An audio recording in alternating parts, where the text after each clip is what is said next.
Hello and welcome to the Free Outside Show. I think we need a name for the listeners here. There's other podcasts that have names. Let me fix my hair because bedhead. Actually, it's 11:45 and I've done 2 interviews today. So interview head. Maybe we call you guys like the Garmy or something.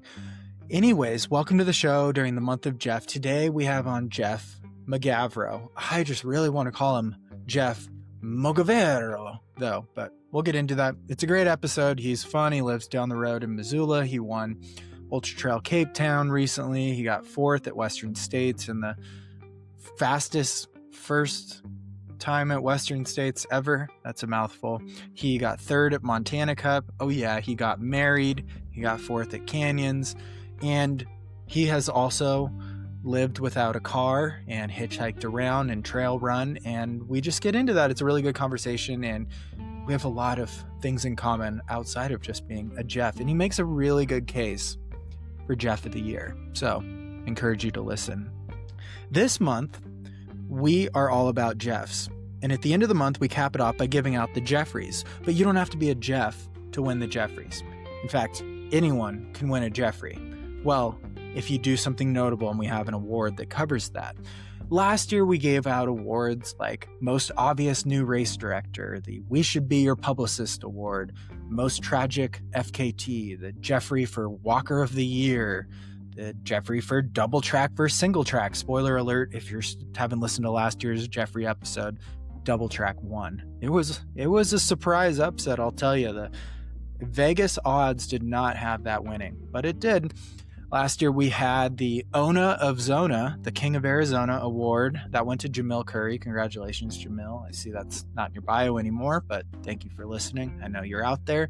The They Still Run award, the Tara Dower East Coaster of the Year, Influencer of the Year, the Hayden Hawks Ultra Runner of the Year award. But this year, we're bigger, we're better. We have 250,000 people have listened to this podcast, which is so crazy. I started this to improve myself, a flaw of being social and communicating with people, and I thought this would be a very open way to do that.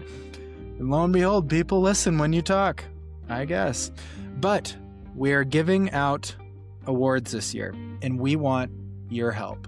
So I created a Google form with Jeffrey Award nominations. You can decide which awards we should give out this year, who should be nominated for them, and provide some semblance of why they should be the winners or the nominations for them.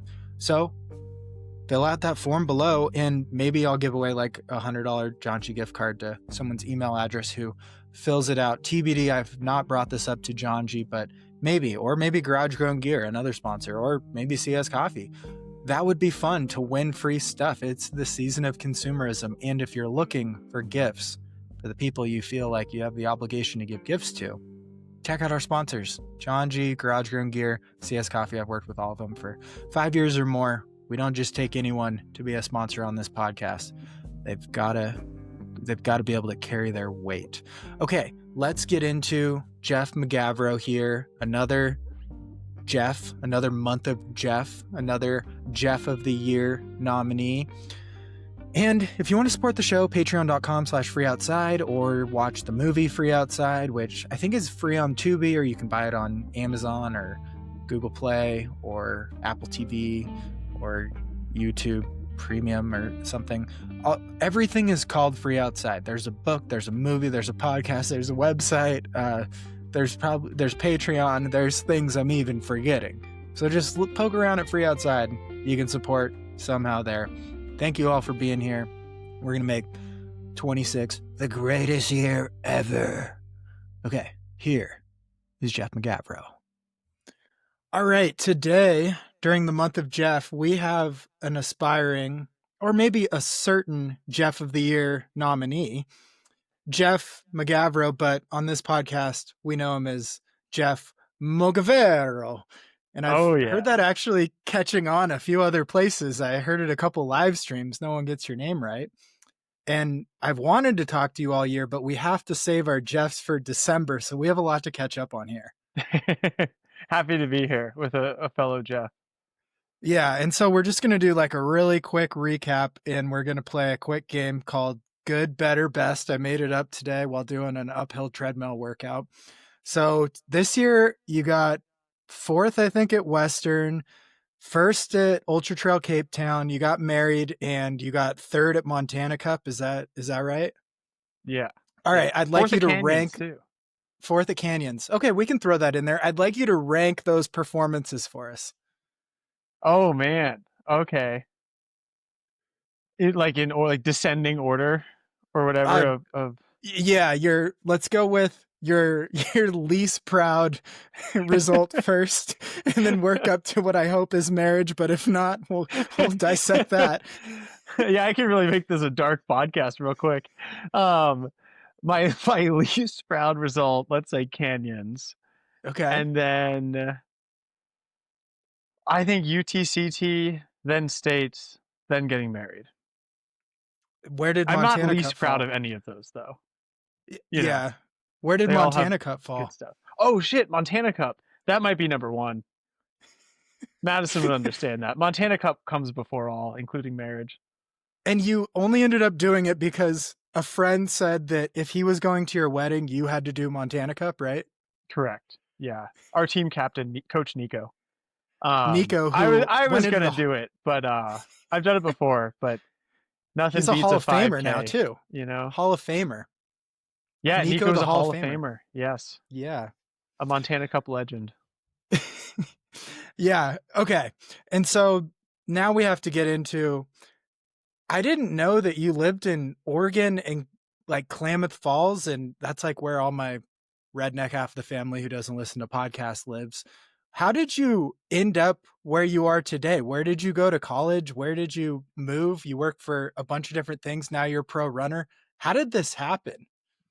Good question. I went to school in northern New York at a small liberal arts school called St. Lawrence University, and all my summers were out west, kind of accidentally the greater Yellowstone area, either doing like fisheries biology or like I interned with Knowles, the National Outdoor Leadership School, one summer.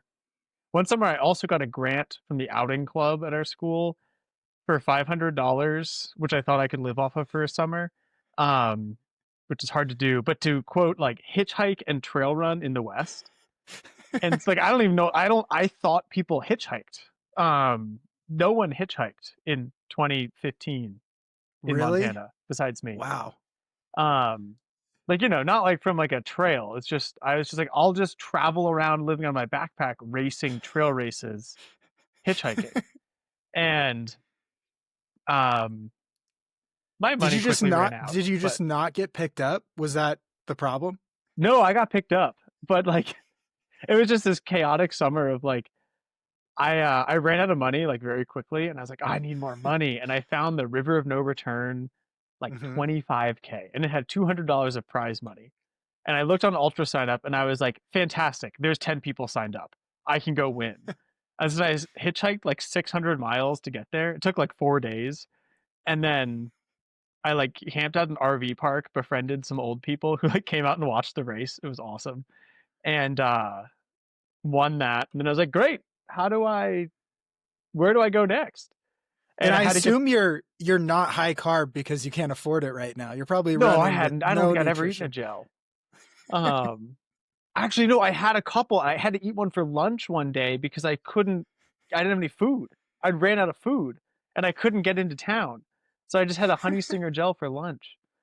Um, but after that race, I actually got a ride back to Missoula with a guy from Missoula who um, dropped me off in town, and I was like, "Wow, this town's really nice. Like, I think I might live here one day." And that was kind of like always this little seed that was planted of like, Mhm. "This place is great. Like, this is rad." And then after I graduated, I did a bunch of seasonal jobs, mostly fisheries biology, which brought me to Klamath Falls, where I worked with endangered suckers that Mm. were these big old, really cool fish that people kind of hated. There was like this weird like tension between farmers who wanted to drain lakes and people that wanted the suckers to live. Ah, the great sucker debacle of Dude, Klamath it is a Falls. big debacle. One of the largest freshwater lakes, it was very shallow, was drained and became the Mhm. first wildlife refuge or I think for birds in the country. But We used to hunt growing up. We hunted there too, hunter oh, no gatherer way. for my family. Yeah. Yeah. So I lived in Klamath Falls for a bit, northern Oregon doing some salmon stuff, or northern California, and then Idaho doing some probably the coolest job ever. I monitored backcountry lakes and surveyed them for amphibians and trout, which meant I would just go backpacking for 8 days and go fishing and Whoa. literally go hunt frogs. And I'd just like tap my trekking pole around the perimeter of a lake looking for frogs and counting them. And That's it was amazing. extremely fun. And after But it was that, just I seasonal. moved to Yeah. Missoula. It was just a seasonal job. You couldn't keep the ideal backpacking job forever. Yeah, no, just seasonal. I could have gone back, but after that, I was ready to move to Missoula, and I wanted to see if I could take a stab at running at a higher level. Um, Okay. so planned on moving to Missoula, getting whatever job I could, and just throwing my life force at getting better at running and showing up at the races I needed to show up at. Okay. Yeah. Because like I think last time we talked about how you took like your first contract was more like travel based so that you could go race some bigger races. How did you start out? What was the plan in Missoula? Was it just get a job, live really cheap, try to win some races, and then just see what happens? Yeah, a friend and I, a college friend and I moved here together, moved in with a girl whose roommates had moved out, and I paid like $300 a month for a bedroom that was the size of two twin beds. So it was like I had a twin bed and then the room next to it, like the space next to it. And I mean, I owned one long sleeve shirt and like that's what I wore all winter. And it would just I'd hang it up and it would dry and I'd put it on to be all crunchy. And then once I got going, it was all good. And we didn't have laundry, so I did laundry like once every couple weeks. And yeah, I just ran a ton and worked at a local gear shop um, for an offensively low wage, but I like made it work. And Mhm. yeah, just figured I'd get some easy job that like I kept doing these physically demanding seasonal jobs. Like it's really hard to train and while you're backpacking. I tried to. Terrible. I ran my first 100 that fall of that backpacking job and it was atrocious. Um and so being in Missoula having just like whatever I worked at a retail store, I could go train was really important to giving me the time to be able to do that. Yeah. When you were in this period where you were racing and had no money, did you do this trick where you get to the second to last or the last aid station and you like load up because you're like, for the rest of the day I can get all my food here?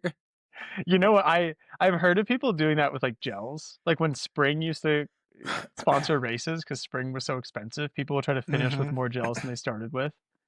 Um, it never occurred to me to do that. I guess I wasn't that Oh, intelligent.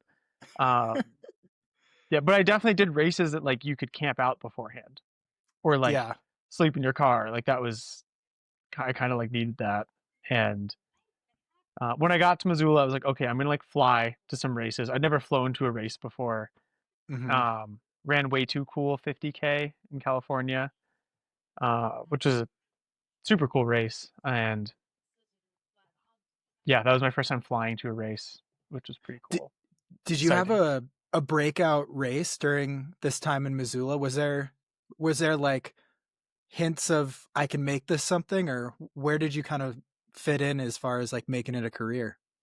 Yeah, it's funny. I was talking about this with someone just the other day, and I just love this sport so much that a part of me wanted to make it a career. The other part like didn't care. Like I'd be doing it anyway. And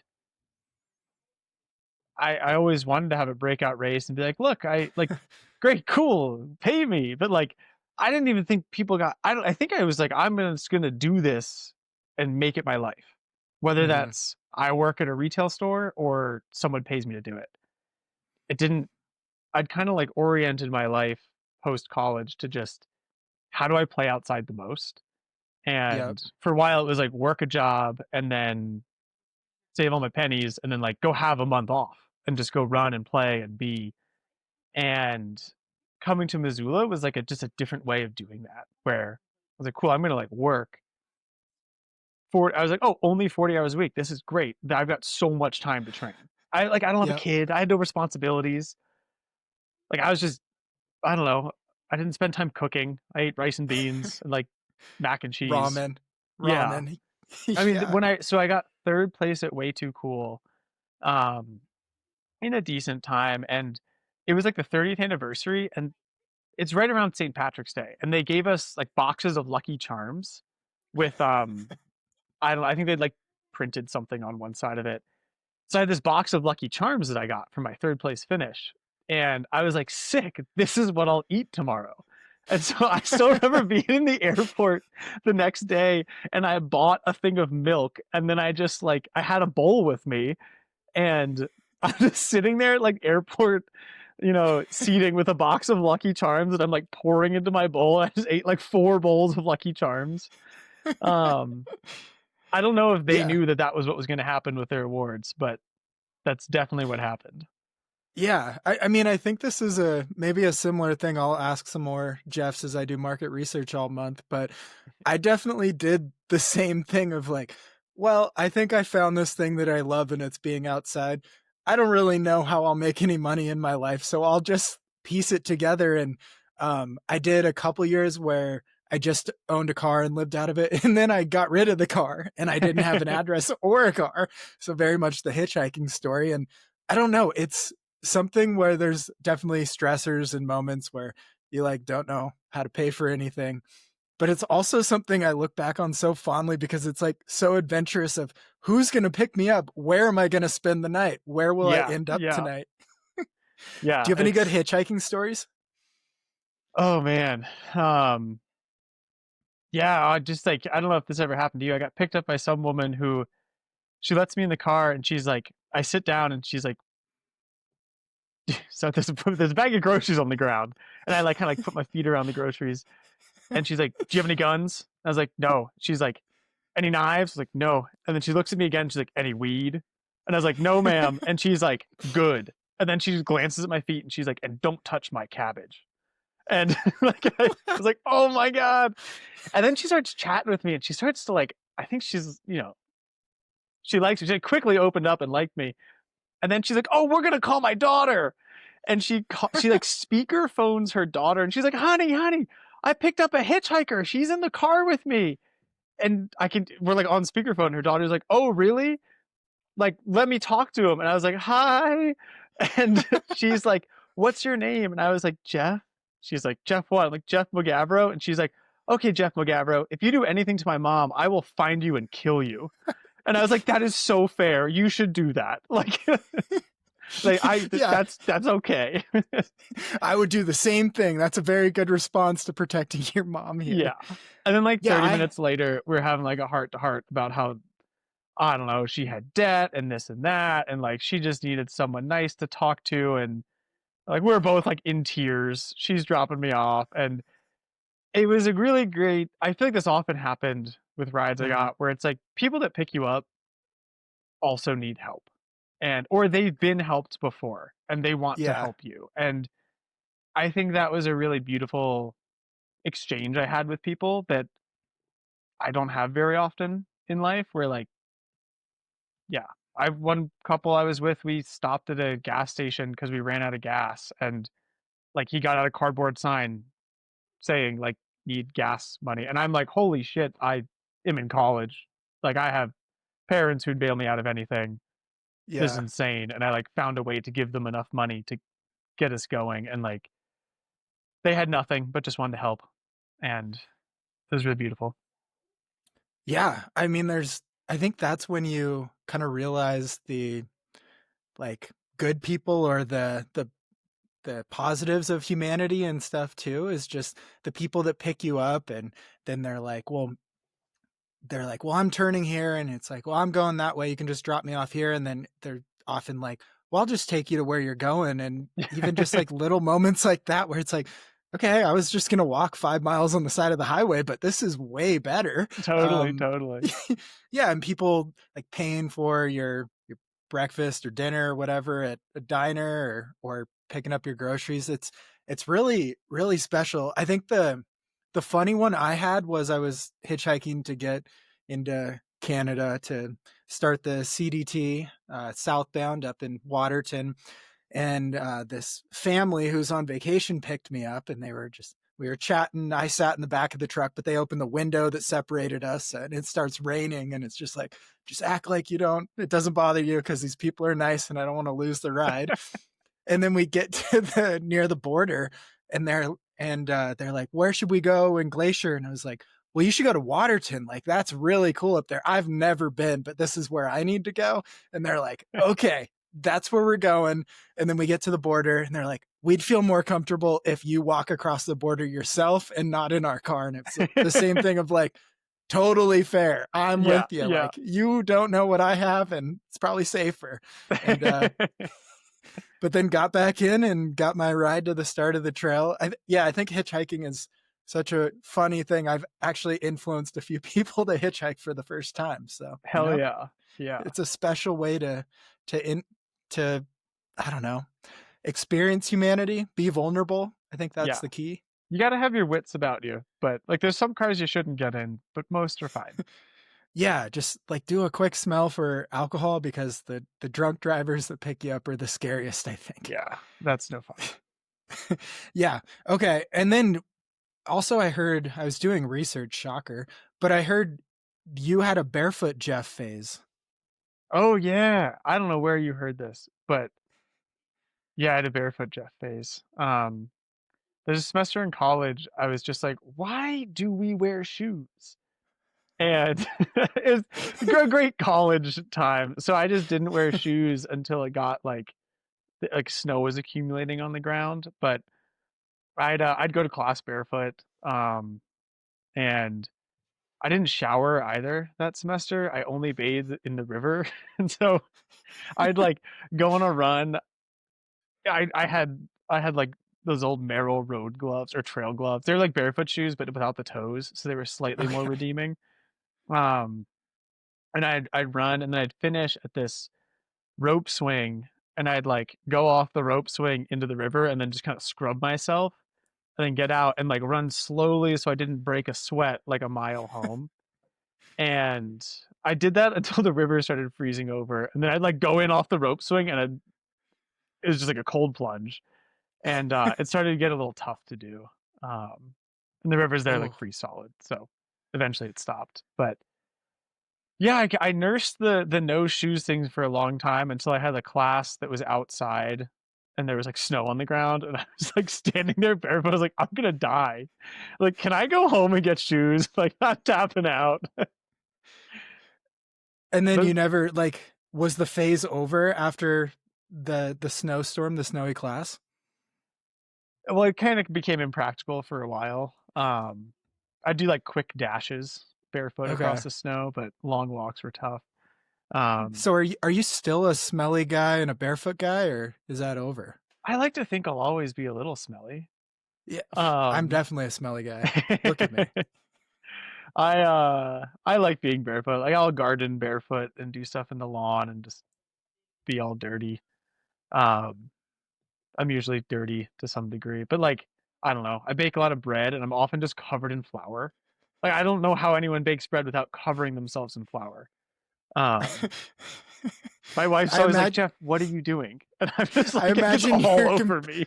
I imagine you're completely nude in the kitchen, just like covered in flour.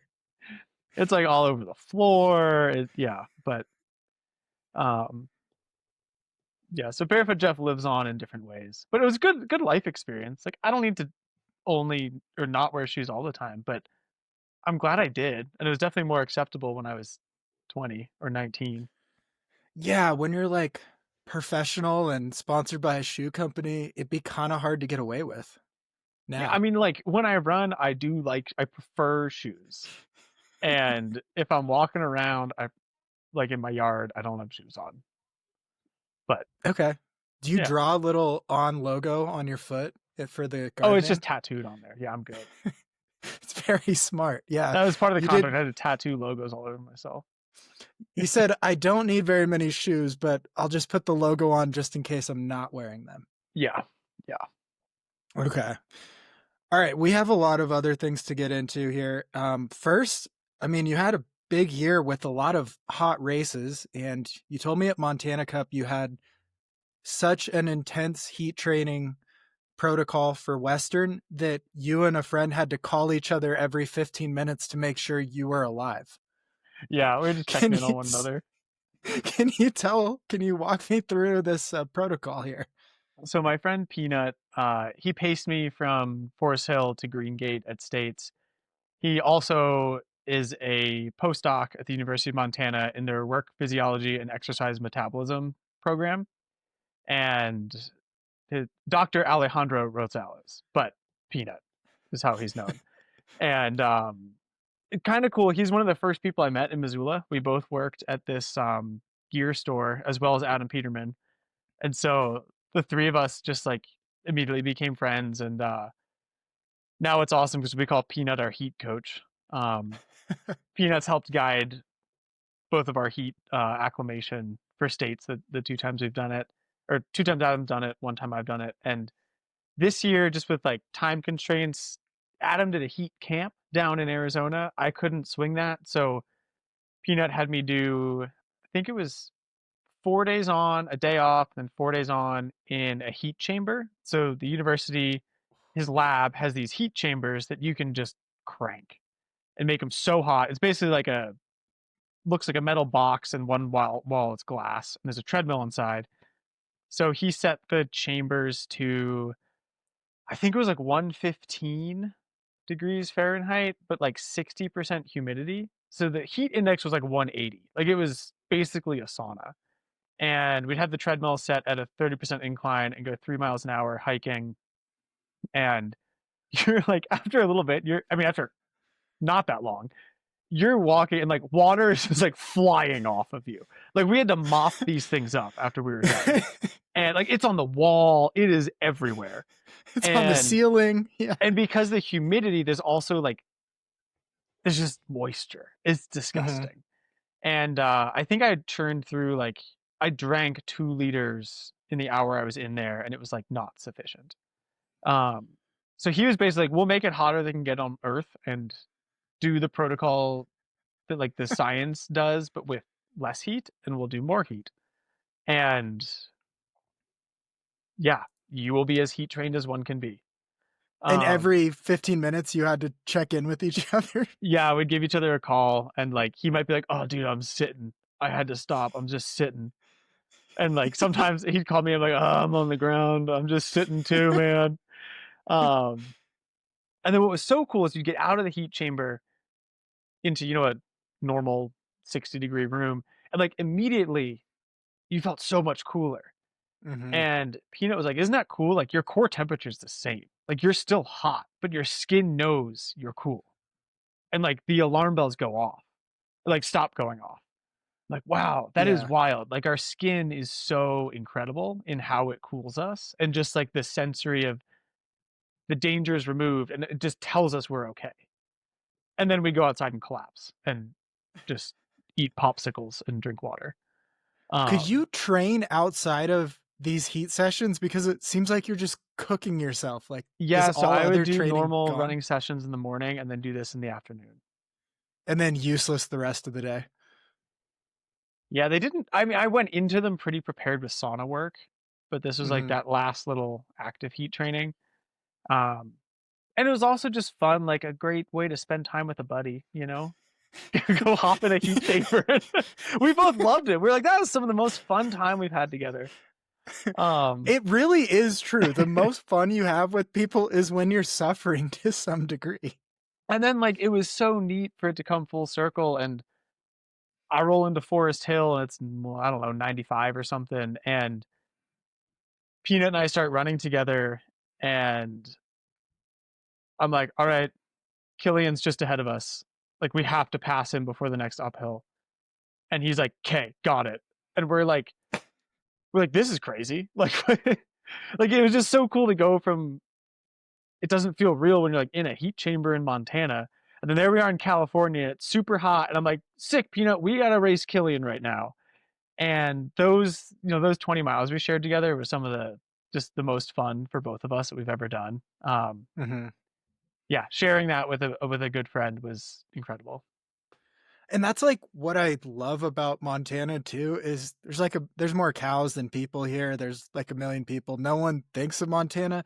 You just like do your work and then you go somewhere else and do something someone cares about. But here it's just like quiet. I don't know. It's It's one kind of of my nice. favorite things about this place is like people just do what they're doing and aren't loud and noisy about it. And yeah, and then we go other places and we can be good at something. But it's cool that, like group runs here, you don't show up and it's like a who's who thing. Like it's just pretty relaxed. I Mm. mean, we talked about Montana Cup earlier, but what a cool event that's a 5K each year that like how many 100-mile runners were there and also like washed up road runners and like it's just this great thing where we're like we're all going to go race a 5K and it's going to be ridiculous and we don't care. It's just going to be good fun. Yeah, it's adult cross country with basically a potluck afterwards. It's the most wholesome thing that's like straight out of the 70s and it's so It is fun. so sick. Like, yeah, it's amazing. And the field, it was just like lawnmowered through a field and there were like holes and stuff and 190-degree turns around different places. It's so Oh, I talked to ridiculous. the woman who like made the course and she's like, "Oh my gosh, it's a great course. You're going to love it. I did my best to like spray paint all the gopher holes, but I definitely missed some, so be careful. Oh, when I mark some turns with pumpkins, it's the best. Oh, I just love running." And I was like, "This is incredible. Like that was the best sentence in the world." Yeah, Um, we don't want too many people to know, but that's like the vibe of Montana is like, it's so great. I marked some with leftover pumpkins from Halloween. There's some yeah. holes, but they're spray painted, so you're good. Yeah, it's such a good vibe. Yeah, it really is. And I mean, it's pretty fun. I don't know if people know this, but it's every major city in Montana is basically the same size. And by major, I mean like 50,000 person cities. And they all compete against each other. And that's the cool thing. Everyone has a different colored uniform. And uh, unfortunately, Missoula has won many in a row. Yeah, 6 in a row. If we do one more, we've won in all the cities. It rotates locations each year. So Oh, man. I need next to year, Billings, start. here we go. I got to start training or stop doing the AT. That's kind of probably the ticket here. Well, you're not allowed to train for Montana Cup. You just have to do it. Well, you ordered shoes that were I special did. for. I did order spikes, which were the wrong footwear choice, but I did order Yeah, spikes. I mean a little of everything out there. Okay, we did heat training, but I think you've unlocked the power of cooling, which I'm going to steal that from you, which doesn't feel Do like it. stealing.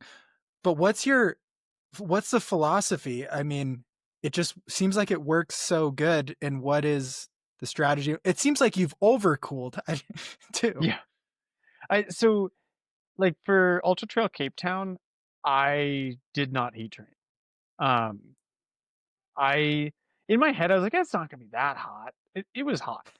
And then I also just in the build leading up to it, I started feeling kind of worn down. Like there was some life stress going on and I did a long run. It was supposed to be a back to back and the next day was gonna be quite large. And I was like, I can't do tomorrow. Like I'm tapping out. I took the day off instead of doing my biggest long run.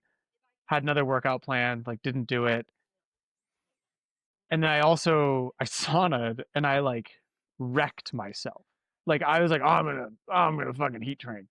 And I trashed myself in the sauna. And the next day I just felt like garbage. And I just realized like however full my stress bucket was, I mean, one sauna session made it too much. Like I couldn't do it. Mm-hmm.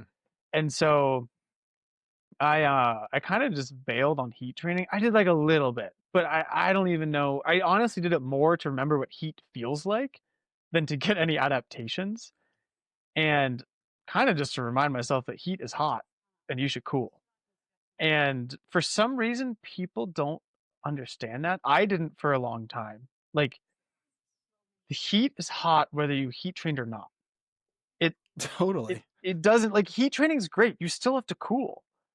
Mm-hmm. And with UTCT, it was like I thought it felt warmer than states. And like Chris Myers was kind of saying the same thing. A few of us were like, dude, that was hot. Because at states, you've had an aid station every 45 minutes. I think is your longest stretch between aid stations.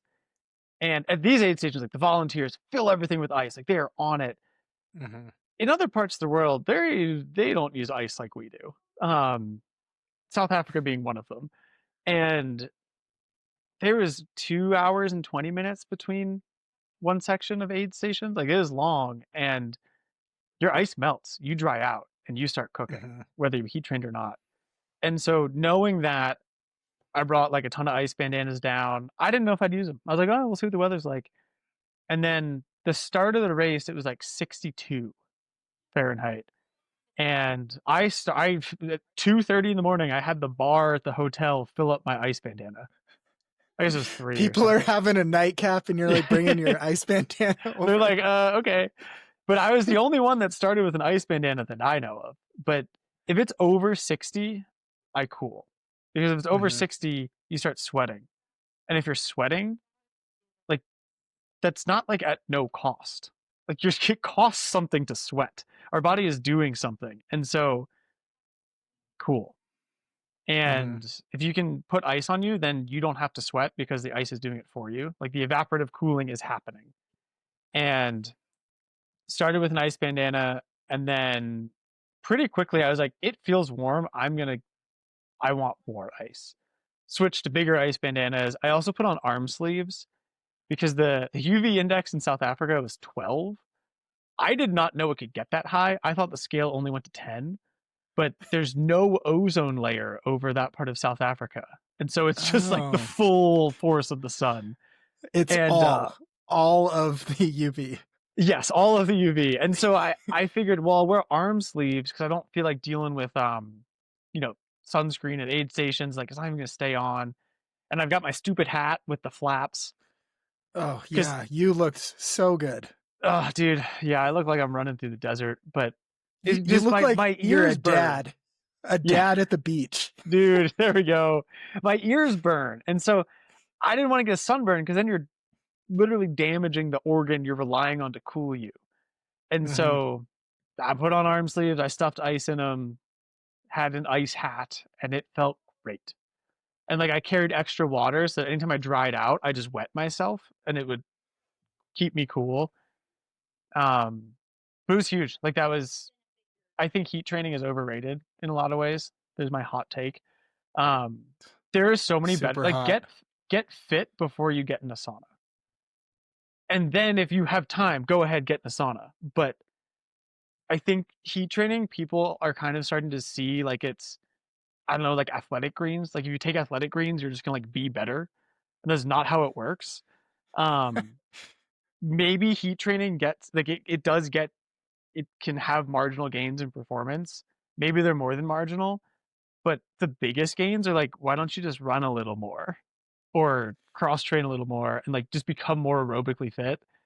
That's better bang for your buck. If you're not time limited, go ahead, hop in the sauna. But most people are. Well, I guess so. Athletic Greens is going to drop their sponsorship of the show, and big sauna companies. Okay, that's okay. We'll work with it. Maybe we can get Big Ice to sponsor the show. Yeah, No, I think whoever the it is ice so people are at the true. gas stations, I want a sponsorship from them. Yeah, Town Pump. No one Yeah, dude. outside of Montana knows what it is. But I think it's so true. And I kind of talked about this maybe the beginning of last year, is there's been this big jump in it. I think it sort of started with like double threshold. It's like all these little hacks were just like, this is how I'm going to be incredible. And then like athletic greens or heat suit or heat training. And at the end of the day, the like training principles that mostly exist from the 70s persist. And it's just like you have to get and be fit before you even have 1% to gain from any of these things. And I think it's such a common misconception of beginning runners is you need to just be able to run like your half marathon before you even should care about an extra 1% on this. Yeah, I mean, I was in a bookstore yesterday and picked up the Duel in the Sun with Alberto Salazar in the Mm-hmm. Boston Marathon, and like they ran 209, 1980 something, with shoes that were like little bits of leather. Dude, they were not sauning. They were not like it. Go run 209 and then sauna. Once you run 209, you sauna. Like I say that as someone like sauning's great. I love the social aspect of it. I love doing Mhm. it, but I feel like there's all these things that like get thrown around as like this is the training solution you need. Like you need I don't know, melatonin or magnesium so you can sleep at night. Like I maybe I just I sleep fine at night. I just get real tired during the day and then I sleep at night. And Yeah. I know that's not what it's like When for I'm everyone, but when I'm tired, I go to bed. Yeah, that's yeah, it. it you don't need any of the things. Like grab some shoes, go run, do it a lot. That's where you'll see Yeah. progress. And I think the biggest thing on this specifically is, and I've seen it a lot, is not only are you cooking yourself, you're adding stress, specifically heat training, but also you're living at this level of dehydration that you're probably not overcoming. If and you're losing sodium in your sweat as well. Like your body is off of baseline for like the peak of your training, which usually coincides with sauna protocol of like you need to have some knowledge and be pretty careful if you're going to dig this hole and just, I don't know, give up some of these things. I think eating a proper diet and fueling yourself more is going to have way more impact on you than being sauna trained on race day. Yeah. Yeah. And like it, I don't know. I love saunas. I would love to have a So do sauna. I. Yeah, like I would love a sauna. If big sauna's listening, please send me a sauna. It'd be great if everyone had Yeah, saunas, especially if we it will could be cut like, this out immediately yeah, once we get modify saunas. this. No, I think like I just think I hear so much about heat training.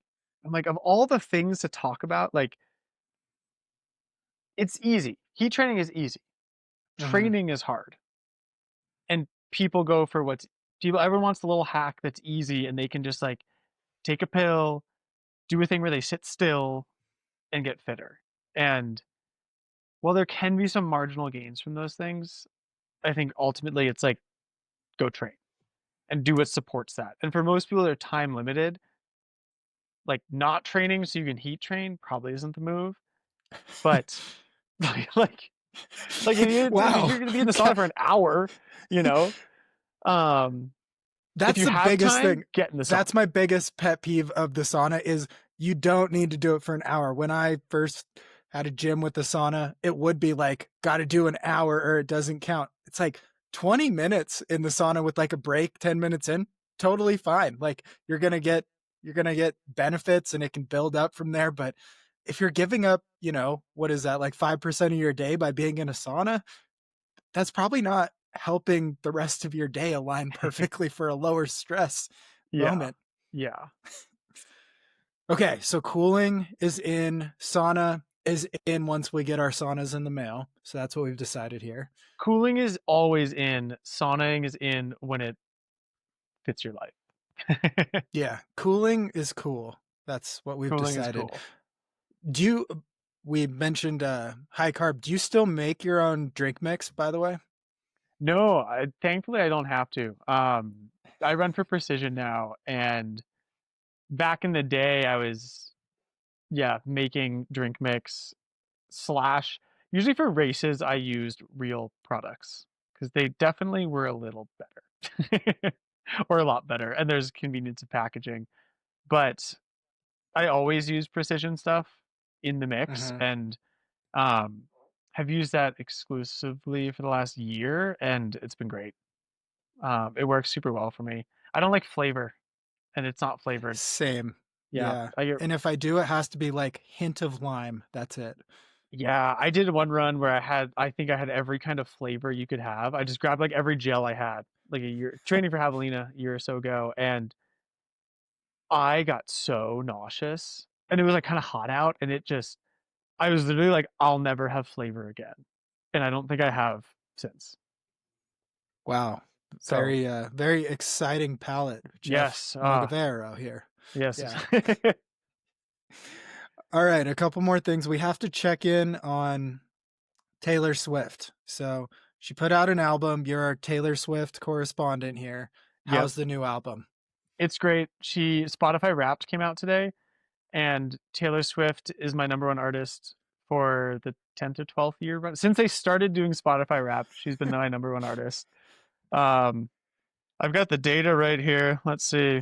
Um, It tells me that Opalite was my favorite. My top 5 songs were all from her new album. I listened to Opalite 41 times, and the album did not come out very long ago. Wow, that's incredible. So, if anyone else out there wants a good, so you're obviously a nominee for Jeff of the Year, so you're a good runner and a huge Taylor Swift fan and a coach. If anyone's looking for a coach, but can you tell the audience what the Taylor Swift workout is if they want to spice up their life? Yeah, there's a lot of variations of the Taylor Swift workout. What I have done that is fun for me is pop on the set list to the Eras tour. And this initially started because somebody, actually did the way Taylor trained for the Eras tour, which was like on a treadmill, walking to the slow songs, jogging to the fast songs, singing, which is actually insane. Um, yeah, she's incredible. She needs to run ultras. Until then, we'll have to do this in her honor. But I'll set the treadmill at like a consistent incline and then kind of just do like a fart lick. And for the slow songs, I go slow. For the medium songs, I go like zone 3, and for the fast songs, I go like zone 4. And you never know what's coming next. You could be in a really long threshold interval. It keeps it really That would, interesting. yeah, you're just holding on for dear life, hoping for a slow song. Yeah, yeah, it's very fun. Yeah, maybe we should organize something like this. Like think out of the box and just get some people in a running store or a gym or something and just like, live streams are king these days. Just You could just really do a show last some man runners. standing. Like you have to sing the whole Oh time and just eventually you tap out. gosh. This is why you're up for Jeff of the Year. Yeah, That is I an got the incredible ideas. idea. Just imagine that. Man, people that would be incredible. Oh yeah. You'd have to have judges making sure people are singing or attempting to sing, maybe. I don't know. We can organize that. Okay. We'll get some really Referees. big judges. So the new album's good. I don't know. I saw some bad reviews, but you're our official voice of the It's show on bad. Taylor If you Swift. listen to it like 10 times, it gets better. There's something about it that you become addicted to, and then you listen to Opalite for 40 times. Okay. Yeah. How did your Taylor Swift love start? I don't know. I'm not like a Swiftie. In college, Yeah, right. I was like, this is sick. And then I turned 22, and then I woke up to the song 22 for 4 years. Oh. Like that was my alarm. Like I was like, I'm 22, I'm gonna wake up to 22, and I never changed it. And like when I started dating my now wife, I was waking up to the song 22. And I have stopped waking up to that song. However, um I don't know, I just did, and then she just kept coming out with my albums around my birthday. So, I was like, oh, she like must be thinking about me. And it was always just what I needed at the time. Wow, man, you and a lot of 20-year-olds or something. Yeah. I don't know. Spotify told me It's my music age is 23. I don't know what that means. You should check what yours is. I would have thought it'd be 22. Oh God, you're right. It should have been. Yeah, you've aged out. Now you're an old age. Shit. Yeah, it's such a funny aspect of your personality. I just imagine like, barefoot trying to live on like $500 for a summer and then just Taylor Swift. Like But like, gotta have but to. like, I'm like the pop star version of that. Yeah. Yeah, I think so. And is it throw in your outfit choice too? You're like definitely a Swiftie. You should have worn that to the Taylor Swift concert. Oh my God, I used to be a big Kesha guy. Wow. Like TikTok was just my TikTok. best Yeah. song in the world. I made them play it at our wedding. Wow, I'm definitely clipping this and putting this out there. I don't know, that song like kind of just like was huge and then fell off, but you're I still, kept it alive. yeah, you're fighting for what's right. Floppy hats and Kesha. Yep. Um okay, I have a few random questions here we have to hit on. Why do ice bandanas suck? Like you have to tie them. Why aren't there snaps on ice bandanas yet? Dude, I actually there's this company East Peak, and they make these ice bandanas with like neoprene in them that like sit on you better and they don't Oh. bounce. And It's way they better. had some thing that they like tried out all these other ways of securing it, and just tying is the best. Oh, Like nothing, like man. just nothing else worked the same. How about we got to get magnets or something? Like, I don't know. Oh, but it looks so cute. You got a little, little. It's like a little. It's like a cute accessory with the tie. If I'm leaning in, it's got to look like a bow tie or something. I did have a. I like put the Iceman in on my pack at the last aid station at UTCT, and then I like ran off and just forgot that I hadn't tied it. And so I went back and grabbed it, and we were kind of like in a forest. It was like dirt, forest floor. Mhm. Put it on, and apparently it looked like I was just running with like a. It kind of shifted around me, and it just looks like a dirty diaper. It's like this like wet black, white or like wet white thing that's like covered in dirt, and it looks like someone pooped in a diaper and put it on my shoulder. So So you definitely look like a dad in that moment, just like trying to find a garbage for your kid's diaper. yeah, that's the only reason I finished strong in that race. Like, I gotta get the fewer photos, the better. I gotta push it here. Yep, yep. Dang, that's unfortunate, but at least there's something that doesn't bounce. The sound of ice just drives me crazy, so You that just is way gotta better. just pretend it's not real.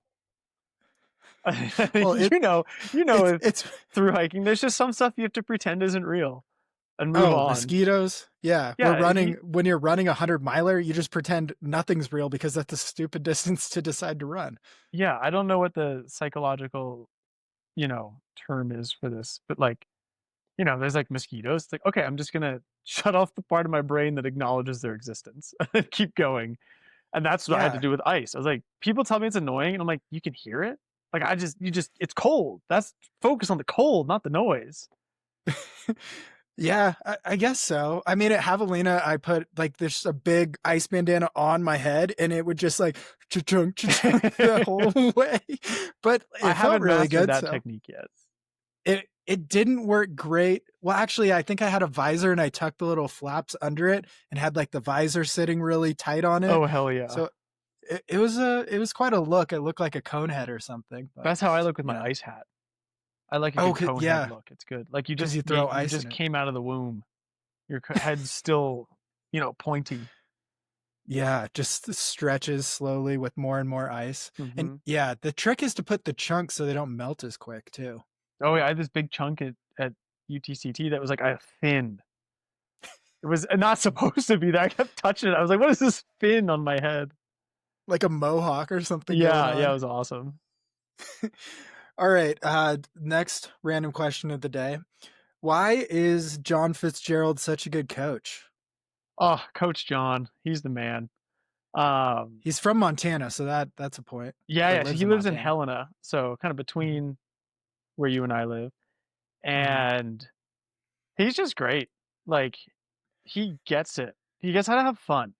Like it's not. Okay. Yeah, I think he loves having fun doing endurance sports, and training can be really hard, but like we approach it from a fun angle, and he totally supports like skiing in the winter and just like enjoying oneself. And like sometimes you have to go to an off-trail adventure, and like he's all about that. And yeah, and he can get really creative with training and workouts, and we're in pretty frequent communication, and so we chat through things all the time, and he's great at just adjusting schedules. And like this past training block, when I was like, dude, I like texted him, was like, I don't know about this long run. And he's like, take it off. Don't do it. Like, if you're feeling like that, don't do it. I know how you sound when you're excited about training. This is not it. And yeah, he's not like pushing you in a bad way. He's pushing you in a good way. That's the best way to be pushed. How Yeah. did you start with him? When did you end up deciding to get a coach? My first coach was Ryan Gelfie, who started Trails and Tarmac, Mhm. based out of Oregon. And we worked together for a number of years, and then he went and he's the executive director of the Subway Bitterroot Foundation now, so a wilderness area in Idaho, Montana. And I coached myself for a year, and then I crushed myself in that year, and just like um, I definitely won at training for UTMB, and then didn't run well. Like my training You was won. You sick. won. It was You won unreal. won Yeah. the training race. Like they were handing out awards before the race. You would have won, Yeah, but then yeah. the If it was actual like who race. trained the best, let's say I got it. And then that's turned out that's not how you win, or finish. But after that, I was like, I need a coach, and I didn't know where to go. And I talked to Mike Foote, who's in Missoula, and a good friend, and he was like, dude, what about John? And John had coached I'd known John for a number of years, just through the running community, and then he'd coached a friend of mine, and I reached out, and it was clear it was a good fit. And yeah, it's been 2 years now. It's been awesome. Yeah, he's got Javelina coaching down. It seems like too. Yeah, he coached Will Murray, and he's coaching Adam Peterman now too. So I got Adam on board. It's Wow, great. man, jeez, look out, Roaches, new coach in town. Just John's the kidding. They man. always just yeah, they just brag about their athletes. So give John some credit because he's producing something pretty incredible He's over got there. a sneaky roster of very good athletes. Yeah, and just like we said, he can kind of just hide out in Montana and just coach people, get them ready, and they perform well when they travel. Yeah, yeah, and we're all having the most fun. That's the key. I mean, the sport started as fun, I think, for most of us, and preserving that fun, even with the coach. That's like what most people are worried about, I think, is a coach is going to take the fun out of it. Yeah, that's just not the right coach. Unless you don't want to have fun, then do that. Then run road marathons. Yeah, yeah. Well, I mean, you should have fun doing that too, you know? You should, yeah. But okay, you said you have a trail name, and you said you hike the AT. So I want to get into this because we love trail names because they're kind of dumb. So, what was your trail name, and how did you get it? My trail name was Burger King, and I got it because I southbounded the AT in 2016, and I think I was like 500 miles in, and I didn't have a name yet, and I kind of thought I was like, these names are silly. They feel like exclusive, like, oh, we gotta have a trail name, and I didn't like that, uh, but I wasn't opposed to it. And then a friend of mine gave me a Burger King crown, and I was like, this is cool, and I just put it in my backpack, and I was like, maybe this will come in handy. And uh For what? it was a friend who visited me on trail, and then like 2 days later I resupplied, and like I remember getting like I didn't consume much caffeine back then, like I was not a coffee drinker, but I got this huge mocha, and I was like, oh yeah, like, like a 20-ounce mocha. I don't know how many shots were in this thing, and I had this long walk back to the trail of just chugging my mocha and just crushing a jar of Nutella. Oh And yeah. Nutella is so good. I I would just think buy a pack of tortillas and a thing of Nutella. Oh, yeah, I think I might have had like a Coke too. Like I started going, and I was like buzzing. Like I was high on caffeine and sugar. And I was like, I'm gonna put my fucking crown on. And so I just assemble this Burger King crown, put it on, and and I get to this. I'm hiking at night at this point. I don't know why. Like I just kept going.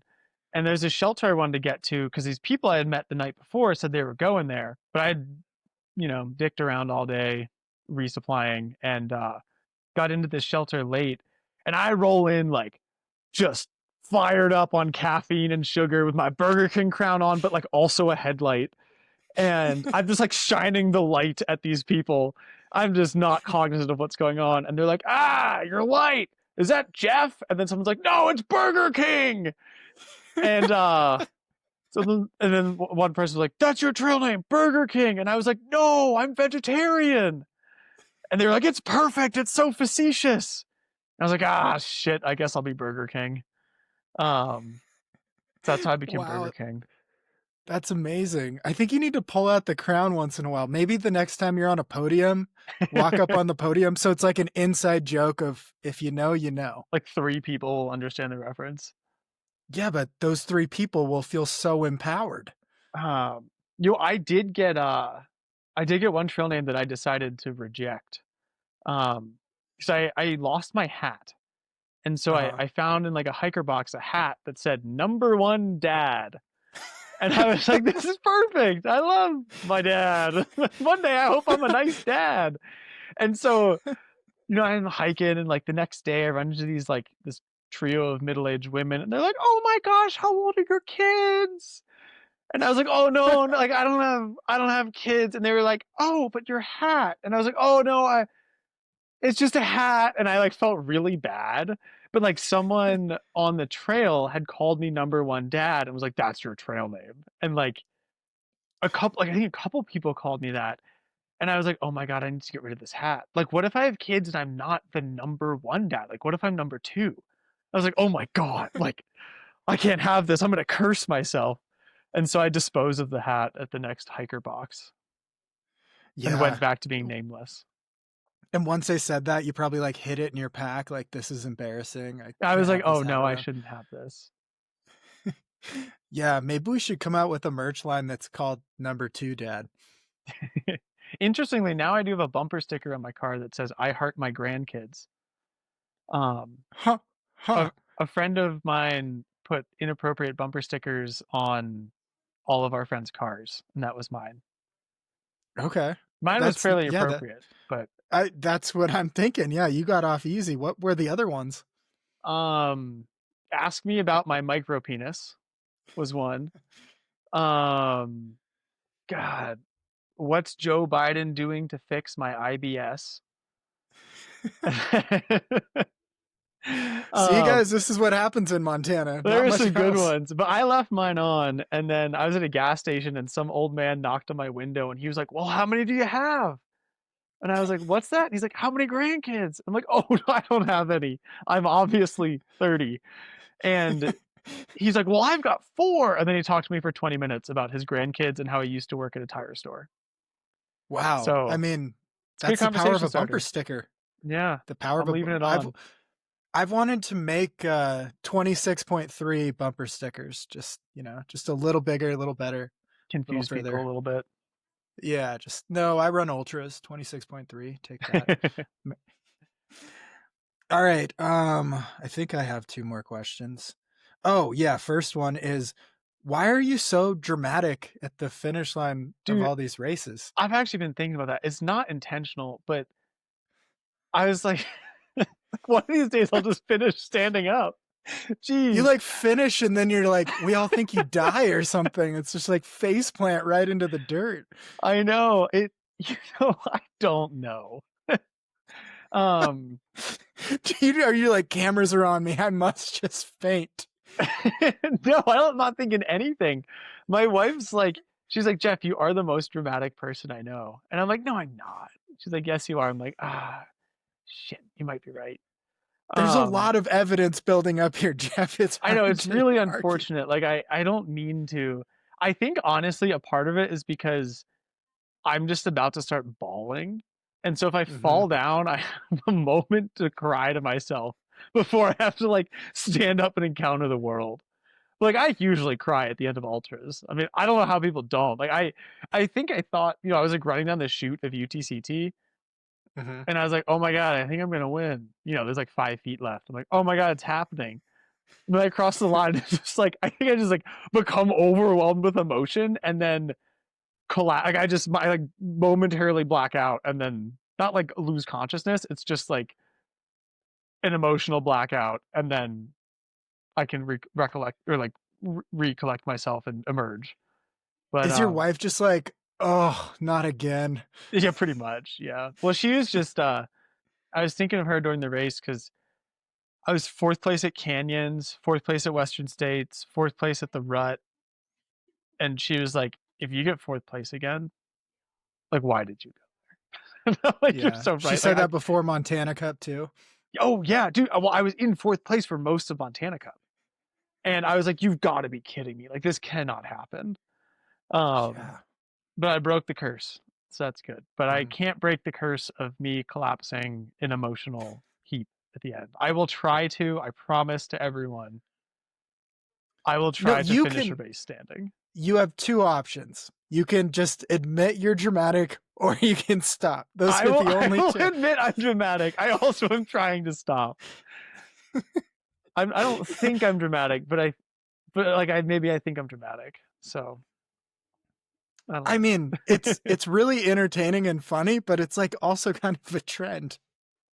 Yeah, stupid outfits and falling down at the end of finish lines. It's only when I wear the stupid outfit though. So I think it's the curse of the But that's flappy when you hat. do well. So, The flappy hat because makes you collapse. you didn't wear it at UTMB, right? No, but I didn't finish UTMB, Exactly. So I think you have to wear the dramatic outfit regardless of the conditions. regardless, just Just no matter what. Arm sleeves are for warmth sometimes, or they're for cooling other times. absolutely, yeah. All right. Last one. What is your case for being Jeff of the Year? Well, I've been preparing my pitch for the year. You know, I structured my entire schedule around vying for Jeff of the Year. So I'm really honored that you've asked me that. Um, I think my case for being Jeff of the Year is that I am once again in the top 2% of Taylor Swift's listeners, which is, I think, pretty impressive. I don't listen to music while I'm running, so that's all just me listening while I'm not running. That's incredible. That's all your alarm. That's it. Yeah, no, it's not even my alarm anymore. It's like I am consciously listening when I have Taylor on. And actually, sometimes if I'm playing in an empty room, I like walk away, I turn it off because I don't want it to illegally count my minutes of listening. That's just That, immoral. wow. So Your I think, morals right there. That's going to help. yeah, probably that I'm top 2% of Taylor Swift's listeners, and I also grew 25 or 30 pounds of potatoes this year, which I'm really stoked about. So my garden was exclusively potatoes and leeks, so exclusively potato leek soup is happening around here. Oh, that is awesome. All right. Me and Allison will come visit and have a date night in Missoula. We've got potato leek soup. I've also gone through 100 pounds of flour, which is pretty good. Wow. Man, I'm going to have to put a graphic up of like your stats for the year This is of my just Strava like, Wrapped told me all of this. like 100 pounds of flour. What was it? 25 pounds of potatoes. Yeah, yeah. How many 2% of pounds of Taylor Swift leeks? listeners. 2% Taylor Swift. Yeah. Okay. You've made a good case. We'll take this into consideration and announce Thank the you. award at the end of the month. I hope the Um, Academy reviews me favorably. yeah. Well, thanks for coming on. Thanks for being a Jeff and really supporting the greatest name out there. Yeah, always great to chat with another Jeff. Especially when, you're not too far away down the road in Bozeman. And yeah, look forward to hearing from some other Jeffs. Yeah, no, it's a stacked list this year. We have an Olympian, um, we have other things. We have maybe someone who cooked with 101 pounds of flour. I don't know. We'll see what happens here. We'll see if anyone's top 1% of Taylor's listeners. I don't think so. Probably not a Jeff. Yeah, you might have the award for listening to Taylor as a Jeff. That's all I'm here for. Thank you for listening to the show. It's always a treat to get to talk to a Jeff because we just immediately have so much in common.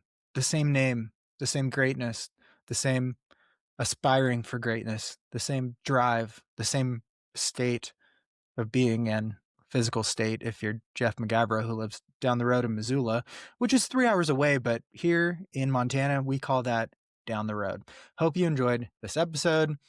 Please support the show by shopping at John G. The gloves are great. Vortex gloves, recommend. And the trail tights, they've won like every award, so they must be really good. I'm not usually a tight guy, but if you are, I'm actually wearing John G pants right now.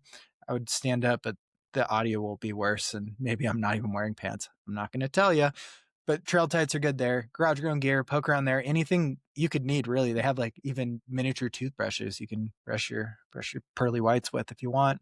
And then CS Coffee, CS Instant Coffee. All right, that is everything I got for you today. We got more Jeffs coming all month long. It's the month of Jeff, and man, a lot of Jeffs are doing some cool stuff. You guys are really lucky that I have this name so I can bring to you this collection of people with this fantastic name. And fill out that Jeffrey Award nominee form. That's it, I think. Stay elite, my friends.